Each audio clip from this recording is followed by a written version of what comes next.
Mergawe maneh mergawe terus. Assalamualaikum, kembali lagi di mini vlog Mamai Abil, kegiatan setiap hari. Untuk akhir-akhir iki selalu bungkusi nanggone gudange, soalnya gak pernah diteri nanggone oma. Ya mergo bulan puasa, makane gak diteri nang oma, dikongkon moro nanggone gudange. Daripada nang omah gak lapo-lapo, ya langsung moro nang gudang. Lumayan oleh sidik-sidik kena gawe tuku rampen nek sore. Mergo nek bulan puasa iku lek gak ono rampene iku kurang cocok ngono lho, Bes. Ora kaya lek ono rampene. Dadi cara ngono iku ate ngemil iku isih ono neh, ora mung mangan sego tok. Lek buka iku asine iku makme mok sithik, sing akeh iku nyemile karo ngombene es iku sing paling akeh. Lek kanggone aku lho ya, soalnya aku lek buka iku mungkin sak centong ngono wis wereg. Mergane liya-liyane iku wis kewelbu kabeh rampen-rampen es-es ngono kuwi. Lanjut mergawe iki aku bungkusi magor pedes.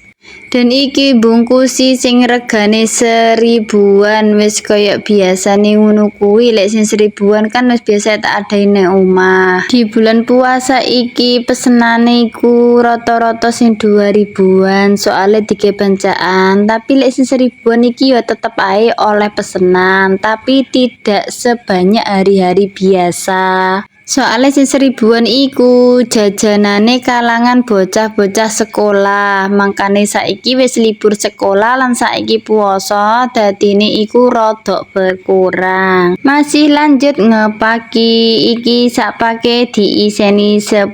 Lek sing 1000-an iki di staples yo, Bes. Wis oleh 5 pak, ditumpuk ojo lali ditali. Lek nali ngono kuwi ya butuh tenaga, mergane ya apa ya ben kenceng, ben ora ucul taline.